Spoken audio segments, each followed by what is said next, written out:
Good evening and welcome to RibType Basic Estimate. At ngayong gabi, tuturuan kita kung paano mag-estimate ng 4 agwas using RibType Roofing.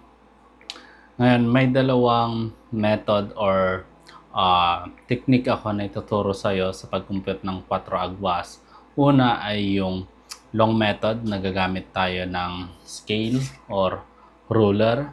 Then, yung pangalawang method is through cut and fill method. So, start na tayo dun sa uh, long method. So, if you're interested, let's go!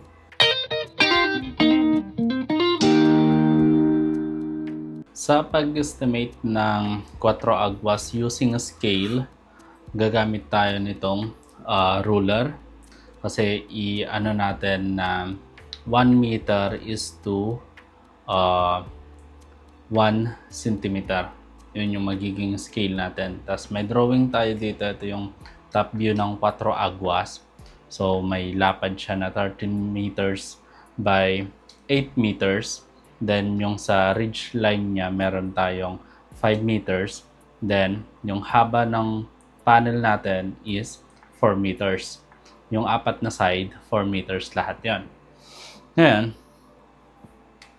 sa pag-estimate dito, pagka sa scale, ang magiging ano kasi natin dito, ang lagi nating ginagamit na formula is yung panel,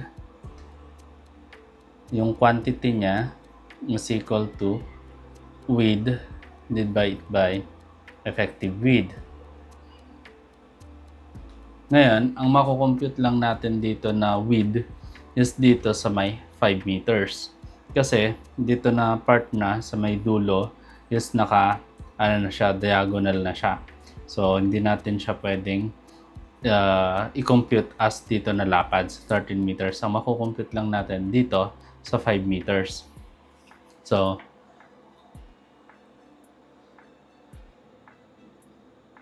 pagka sa 5 meters na dito na part na is i-compute na natin as individual or gamit tayo nitong scale dito.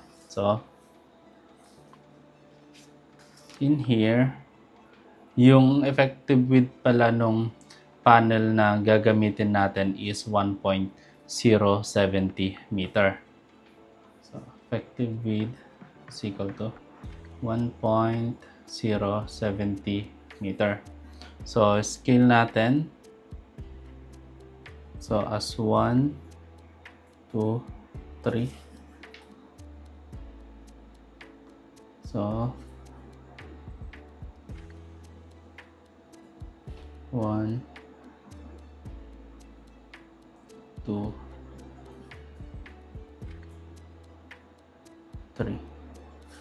So, ganyan yung magiging cut natin. Or pag diniretso pa natin siya dito, magiging ano siya.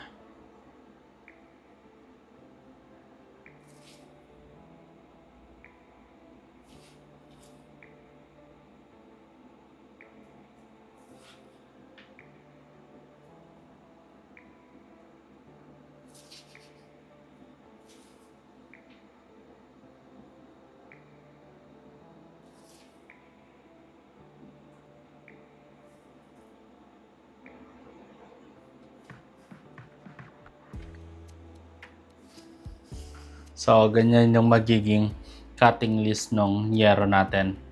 So, compute natin dito is 5. Ito sa gitna niya. 5 divided by effective width natin 1.070. That is 4.67 meters or i-ano na natin as 5 pieces. So, dito, meron na tayong 5 pieces at 4 meters. So, i-ano natin quantity. Itong kino-compute natin ngayon is through long method. So,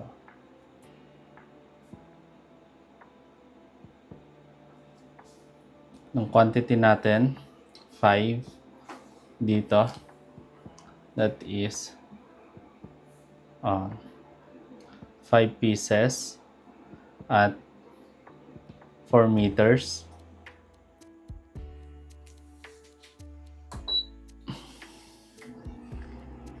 Five pieces at 4 meters. Then, ito, sukatin natin. That is also 4 meters. Then, dito, that is 3 meters. Then, dito, meron tayong 2 meters. Then, dito, 1 meter. So, ito yung eksakto na magiging length ng mga panel natin. So, meron tayo dito na side. So, kung ano yung sukat natin dito na side, parehas din siya dito na side kasi nasa 4 meters lang silang lahat. So, dito na part tayo sa kalahati muna. That is dalawang side, 2 pieces at 4 meters. Then, 2 pieces at 3 meters. Then, 2 pieces at 2 meters. And then, 2 pieces at 1 meter. So, ito na lahat yung quantity natin para dito na side. So, ang computation natin para sa bali ito, kasi isang side lang yung computation na ito, i-times 2 na lang natin siya para mabuo. Kasi parehas lang din siya dito sa may kalahati niya. So, compute na natin. Ito yung quantity natin, then magta-times 2. So, para sa LM, ang total natin dyan is quantity times length. Ito yung formula natin. So, ang quantity natin, ito lahat, 5 pieces at 4 meters, 2 pieces 4 meters, 2 pieces 3 meters, 2 pieces 2 meters, and 2 pieces 1 meter. Then, multiply natin sa 2 para makuha yung buong linear meter nitong roofing. So, bale, 5, 7 times 4 plus 6, 2 times 3, 6 plus 2 times 2, 4 plus 2 times 1, 2. That is 40 linear meter. 40 linear meter, ito lang na side, itong kalahati niya. So, times 2 natin. That is equal to 80 linear meter. Yeah.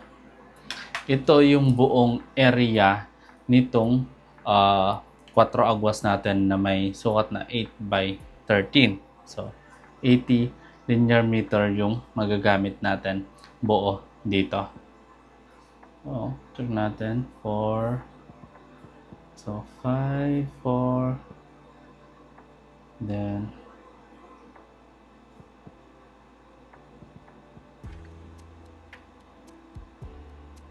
so,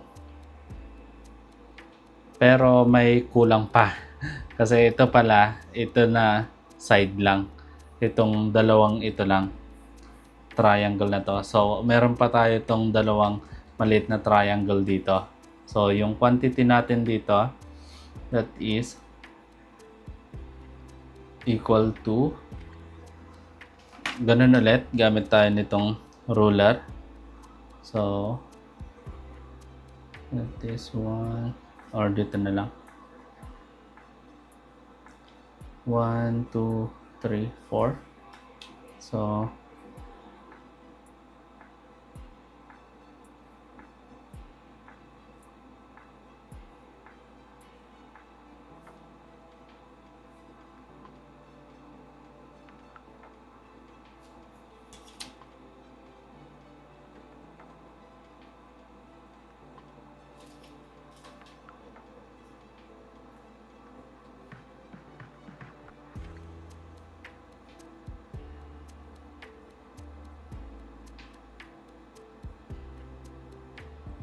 So, yan. So, dito na part, halos parehas lang din siya dito.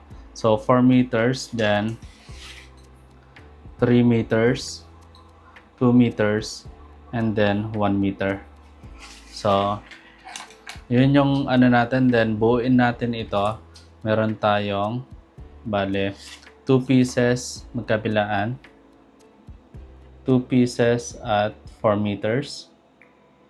Then, 3 pieces or 2 pieces at 3 meters. 2 pieces at 2 meters.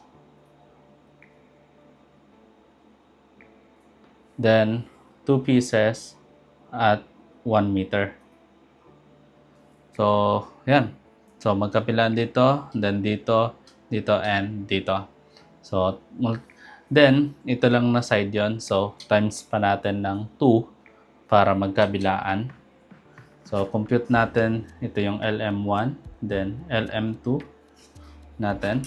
Same formula na quantity times length. So, direct compute na natin. So, 2 times 4, 8 plus 2 times 3, 6 plus 2 times 2, 4 plus 2 times 1, 2. That is 20 linear meter. Then, multiply natin sa dalawa kasi magkabilaan. So, that is 40 linear meter.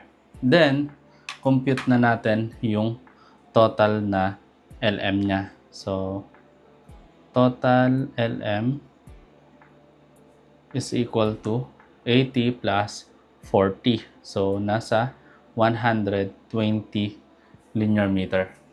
Ito na yung kabuuan na linear meter nitong 4 agwas, yung 4 na side niya. So, ganun lang. Bali ang kailangan lang dito is itong mga dito sa may loob ng triangle. So, lahat dito, itong mga ganito is makakat yan and magiging waste na siya or sa junk shop na mapupunta. So, 120.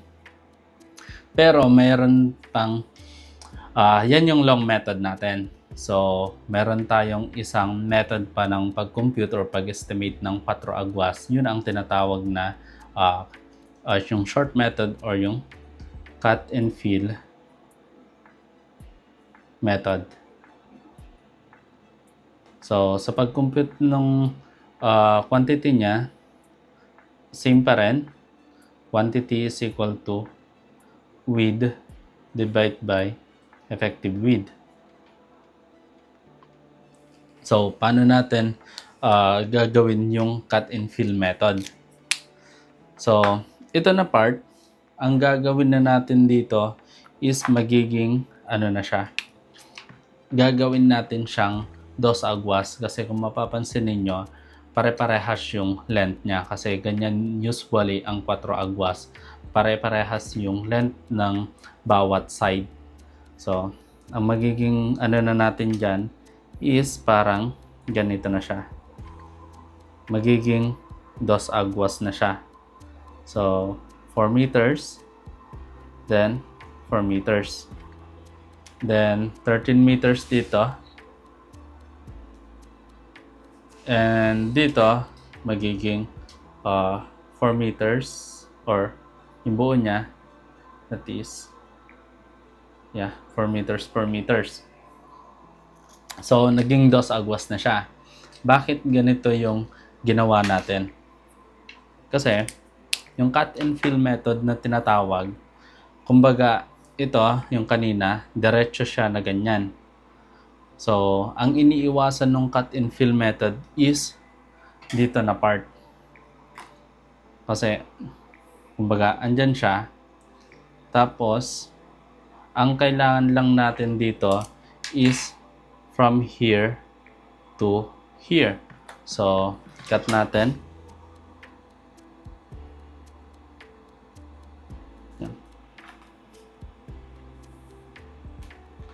So, ang kailangan lang natin dito is ito na part.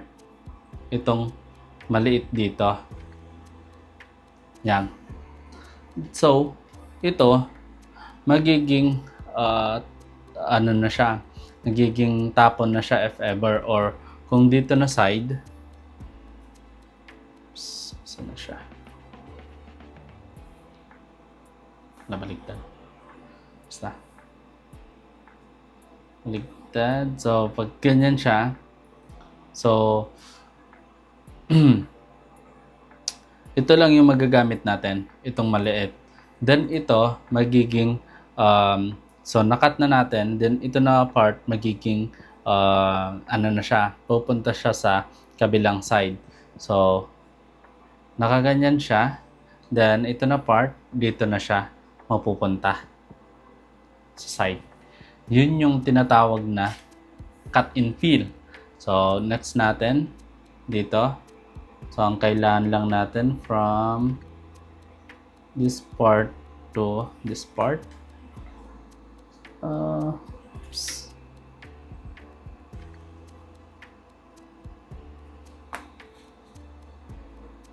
So, pagka kinat na siya, na ganyan ng latero, so, ito na part, i-install dito na side, then ito, mapupunta siya dito. Kaya kung mapapansin ninyo, walang magiging tapon. Hindi katulad kapag binuo natin ito, marami tayong tapon katulad dito. Magiging tapon ito na part.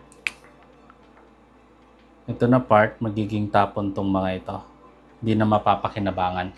Pero pagka nag-cut and fill method tayo, walang masasayang kasi lahat magagamit basta alam nung latero or nung magi-install yung gagawin niya. So, ito ang kailangan natin dito from here to here, then cut lang natin. Yan. So, i-install natin dito na part, then itong naputol niya, ipupunta natin siya dito. Then, last, from ito, so, from here,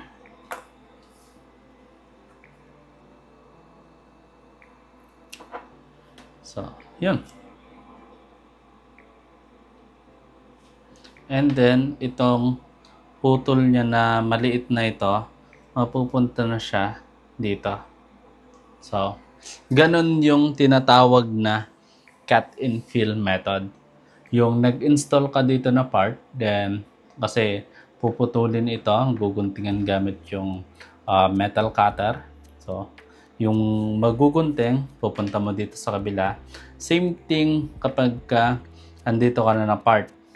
So, yung mga diretso dito, din yung nakat mo, ipunta mo lang, or yung nakat mo dito na side, na part, ipunta mo lang din siya dito hanggang sa makompleto mo siya lahat. So, ang computation na natin is buo-buo na. So, yung width natin na 13 meters, quantity is equal to 13 meters divide by yung effective width natin na 1.070 meter. So, that is equal to 12.14 pieces, or i-round up na natin into 13 pieces. Then, pero ito, isang side lang. Ito lang na side.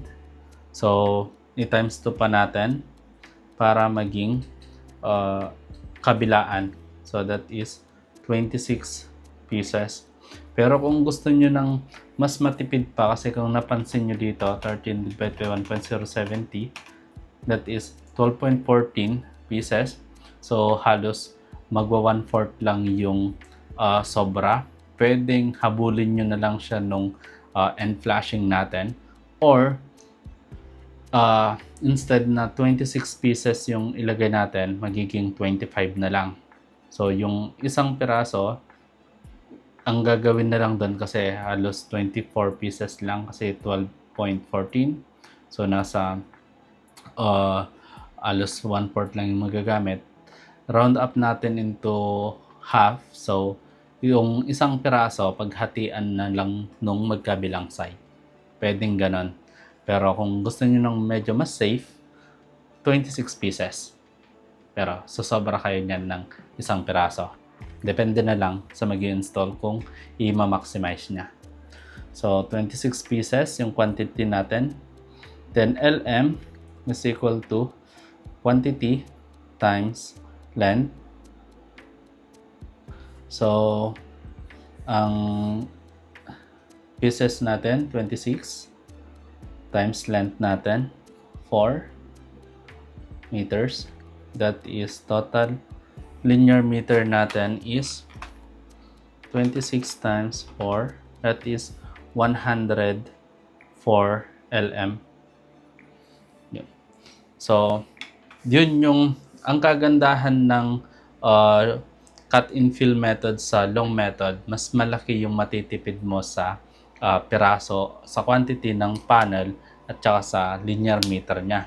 So, kung mapapansin mo, dito sa long method natin, ang total LM natin is 120 linear meter. Then marami tayong waste dito na mapupunta sa junk shop.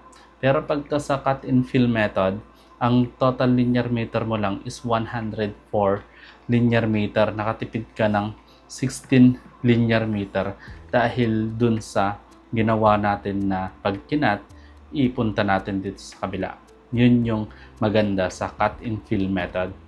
Medyo mabusisi lang siyang trabahuhin kasi kailangan maganda yung pagkakakat kasi gagamitin pa dito sa kabilang side. Pero pagka medyo patient yung latero nyo, mas maganda yung magiging output in terms of economical kasi mas makakatipid ka talaga. So yung 120 tas 104, let's say 16. Then yung sabihin na natin yung presyo ng 0.4 ngayon is nasa 200 average. Sabihin na natin nasa 250 linear meter.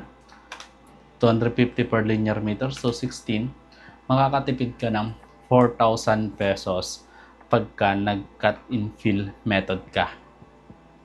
So, yun yung medyo laking tipid yan. Unti lang para sa iba, pero yun na, hindi ka na magkakaroon ng waste or nung maaksaya na roofing, nakatipid ka pa. So, that's it. Yung kung paano mag-compute ng 4 agwas. Meron tayong long method using scale, or kung may AutoCAD kayo, mas maganda, mas accurate yung yung length niya or yung pagkaka-divide ng mga piraso niya. Pero di naman lahat may AutoCAD and di lahat marunong gumamit. So, pwede na tong scale sa rib type kasi average naman na ginagamit ng mga nag-estimate is 1 meter. So, pero 1.070 kasi yung sa talagang sukat niya. Depende na lang sa rib type na kukunin. So, scale natin, mas matrabaho lang siya na estimate at mas maraming cutting list from 4 meters to 1 meter. Pero pagka nag-cut and fill method ka, mas matipid na, mas madali pang i-estimate. So, from 120 to 104 linear meter. So, ganun lang kasimple mag-compute nung 4 agwas using rib type. So, tuloy pa natin sa mga bended accessories niya. So, ano kaya? Wala na akong space. Yan lang.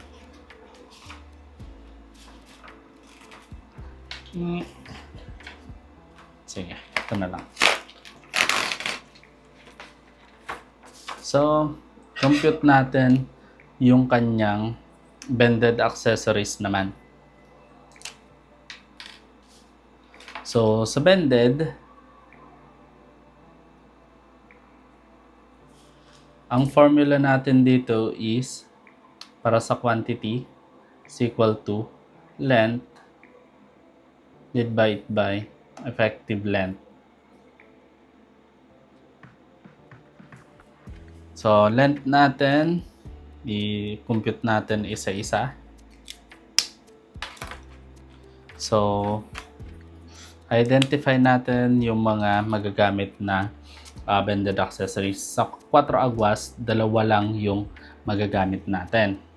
Pagka riptide, meron tayong ridge roll para sa 5 length.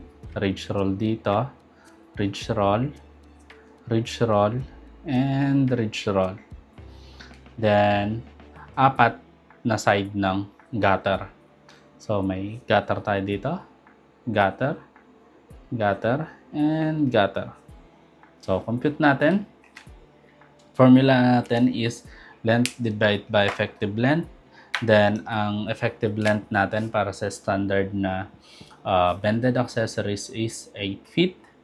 Then, convert natin into meters. That is 2.44 meters.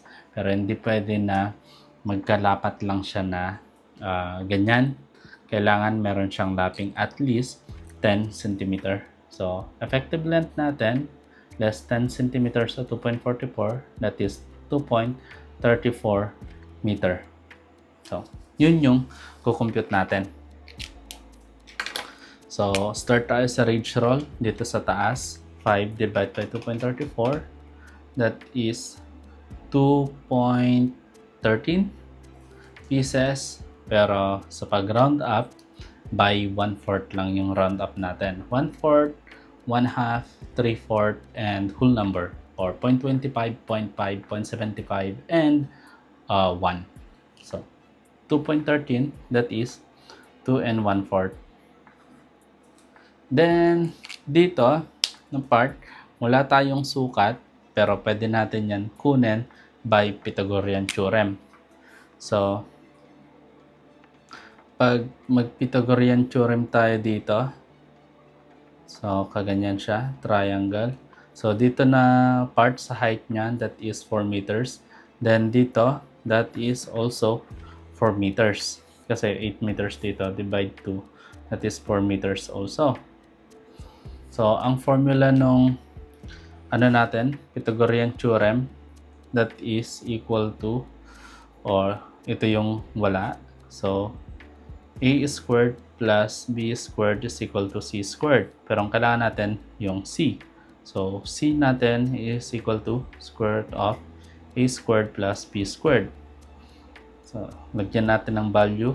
Square root of a natin, ito, yung height niya, 4 meters squared, plus b natin yung base, that is 4 meters squared. So, c natin is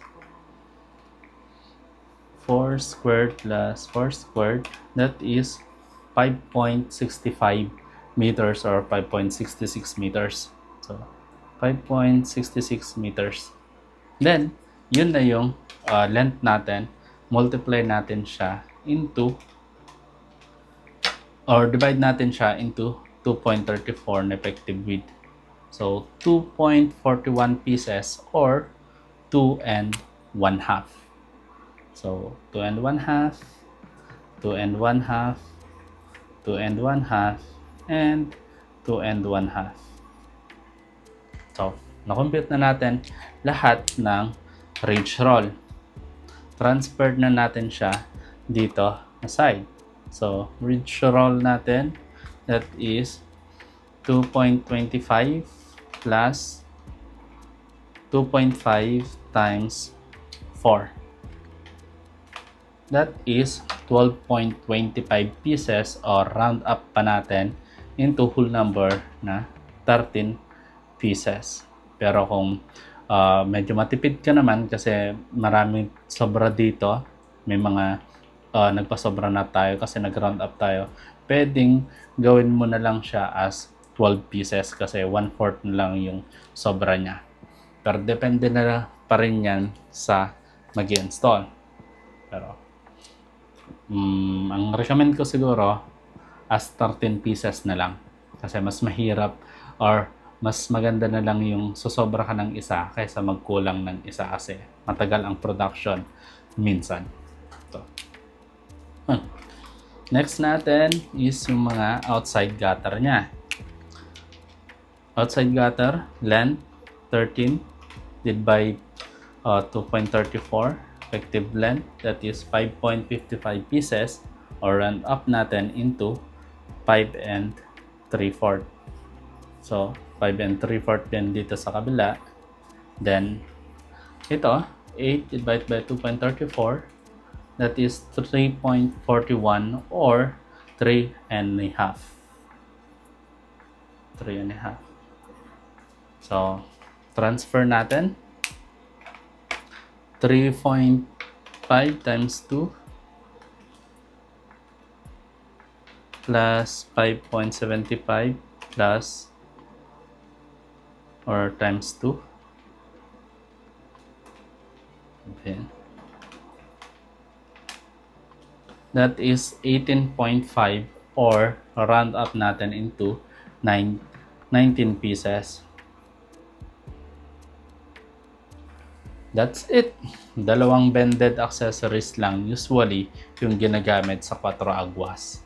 Rage roll and outside gutter or box gutter. Box gutter, Spanish gutter, or customized type ng gutter. And lastly, yung next na kailangan natin is hardware accessories.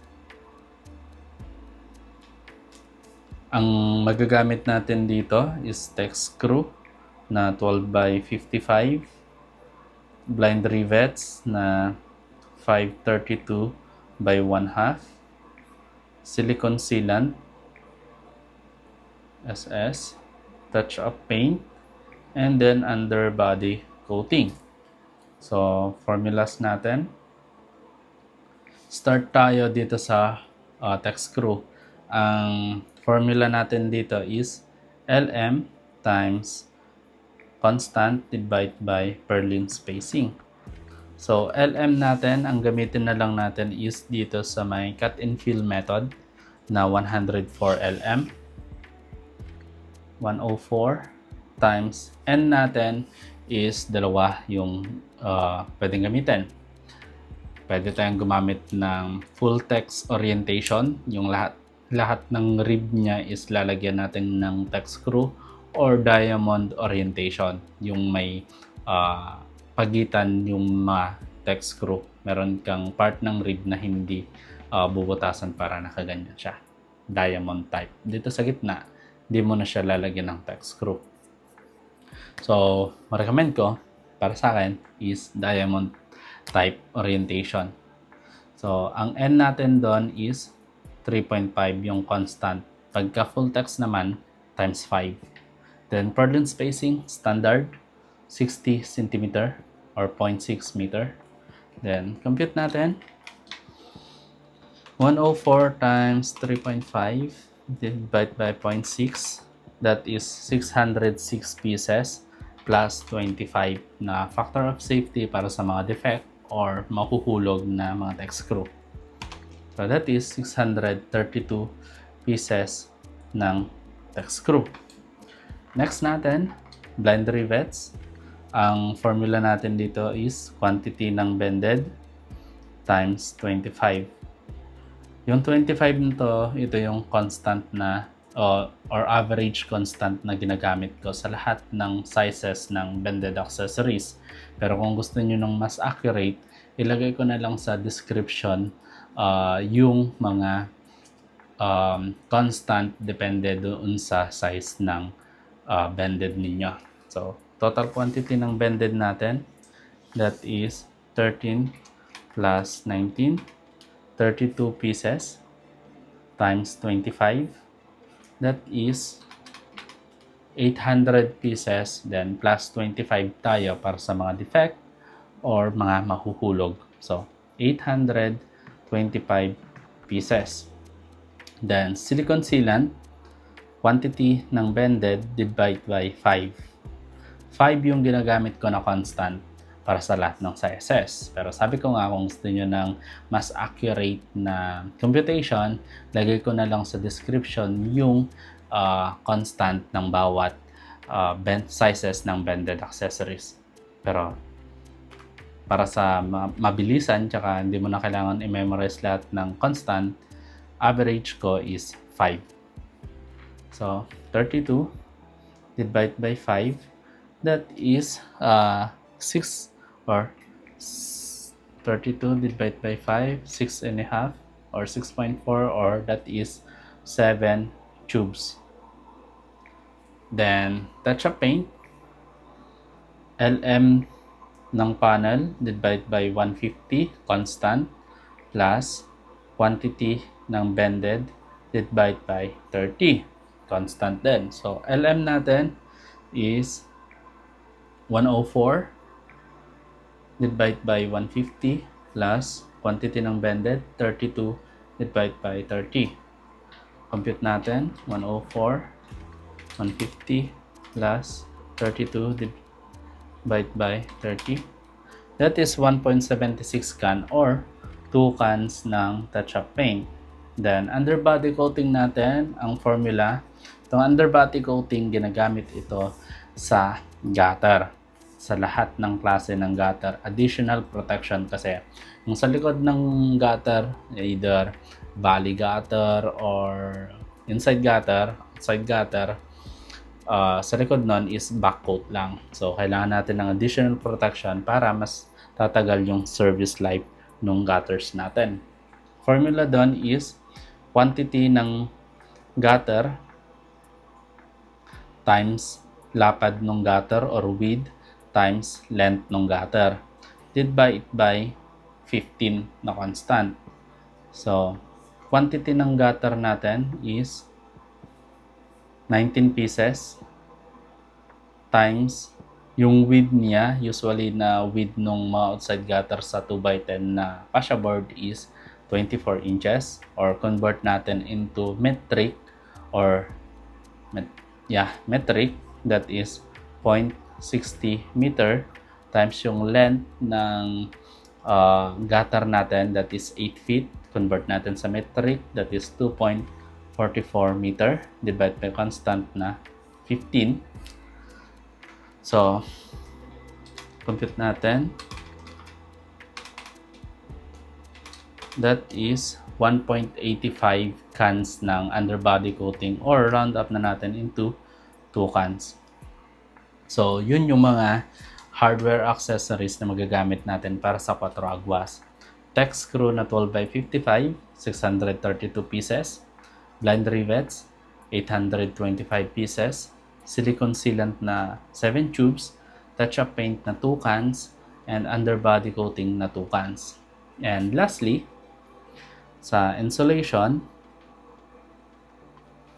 3 materials lang yung kailangan natin sa insulation para sa basic na pag-install ng 4 agwas. So, meron tayong yung favorite ng lahat na PE foam na 1 meter by 50 meters, wire mesh na 48 inches by 60 feet, and then tech screw na 12 by 25 or 1 inch na size ng tech screw. So, formula natin sa quantity ng PE foam tsaka wire mesh, that is equal to roof area divided by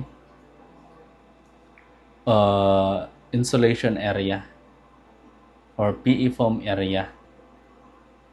Then, same dito sa wire mesh, roof area divided by wire mesh area.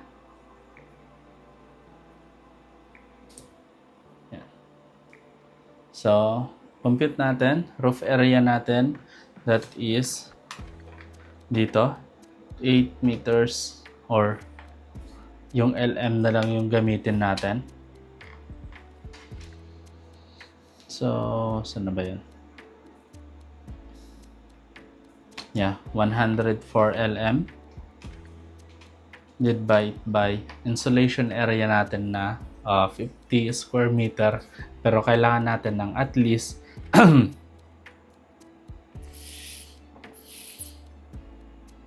kailangan natin ng at least 4 meters na overlapping para dun sa insulation natin. So 50 minus 4 square meter, that is 46 square meter.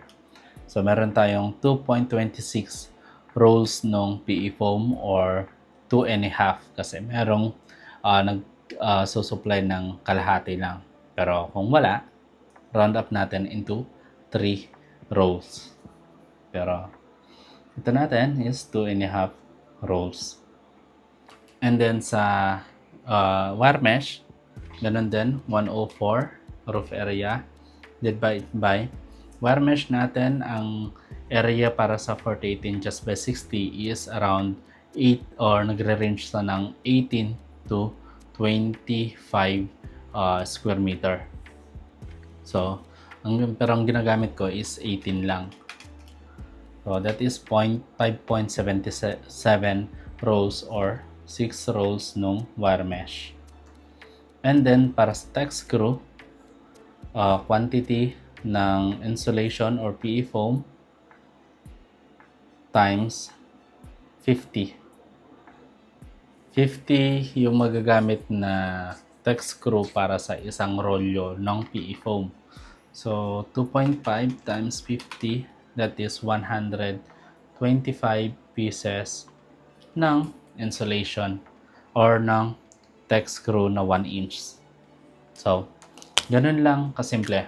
Meron tayong PE foam na 2.5 rolls, wire mesh na 6 rolls, and tech screw na 125 pieces. So, yun lang. Long method, cut and fill method. Kung gusto niyo ng mas madali, basta pare-parehas yung length niya. And then, bended accessories, hardware accessories, and then, last is the insulation. So, ganun lang kasimple mag-estimate ng 4 aguas using rib type. So, I hope may natutunan ka sa video natin ngayong gabi, because that is my mission to give you a useful roofing information. So if you want to support me on that mission, please do subscribe and share this video to your friend. And paki-like na rin. So, till next time, keep hustling.